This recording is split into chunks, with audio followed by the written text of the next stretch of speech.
पहिरी चुनरिया रंगदार हो, गोरी जई बुगन माई रोई है बाबू रोई है, भैया या भाभी रोई है, रोई दई है रोई दई है, रोई दई है रोई दई है, सखियाँ तो हारी हो, गोरी जई भगवन।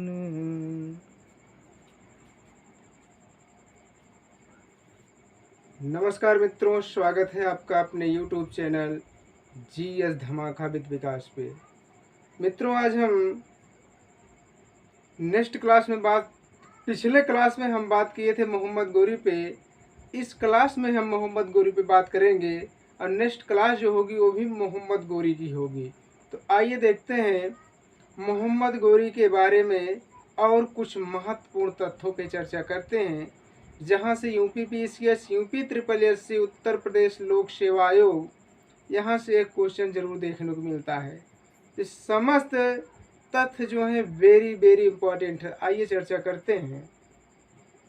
पिछले क्लास में हम देखे थे तराइन का प्रथम युद्ध और तराइन का द्वितीय युद्ध। प्रथम युद्ध में मोहम्मद गोरी हार जाता है, पृथ्वीराज चौहान तृतीय जीत जाते हैं।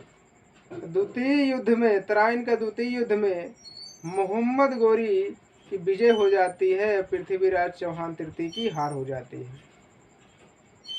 अब देखते हैं चंदावर का युद्ध। चंदावर का युद्ध होता है 1194 ईस्वी में। अब कहाँ होता है तो कन्नौज के समीप होता है। चंदावर का युद्ध कन्नौज के समीप 1194 किसके किसके बीच में हो रहा है तो मोहम्मद गोरी और जयचंद के बीच में हो रहा है।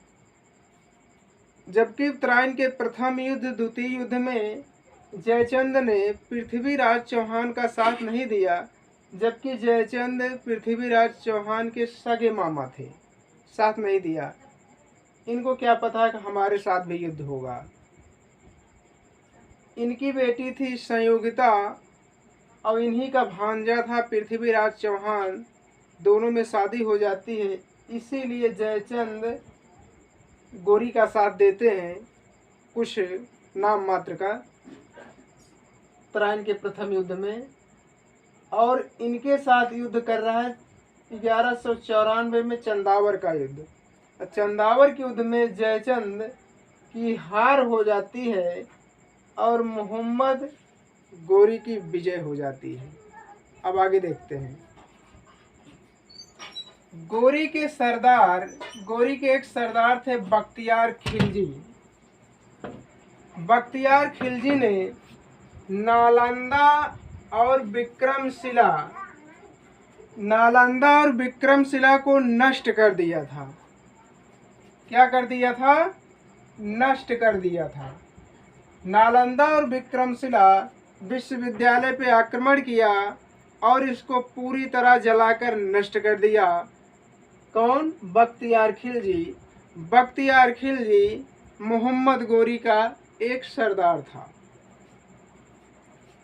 गोरी के अंतिम अभियान 1205 ईस्वी में, गोरी का जो अंतिम अभियान होता है मोहम्मद गोरी का 1205 ईस्वी में झेलम और चिनाब नदी के बीच स्थित खोखरों पर था, यानी खोखर जनजात थी।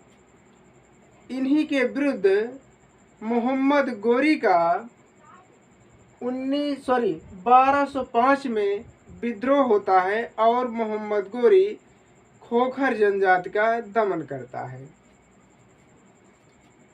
अगला अभियान अब आगे देखते हैं। गोरी ने सिंधु नदी के किनारे, किस नदी के किनारे? सिंधु नदी के किनारे दमयक नामक स्थान पर, सिंधु नदी के किनारे दमयक नामक स्थान पर शिविर लगाया था और यहीं पर 15 मार्च 1205 में किसी ने अचानक गोरी की हत्या कर दी। गोरी की हत्या कब होती है? तो 15 मार्च 1205 में मोहम्मद गोरी शिविर लगाया था और कहा जाता है, इतिहास में वर्णन मिलता है, नमाज अदा कर रहा था।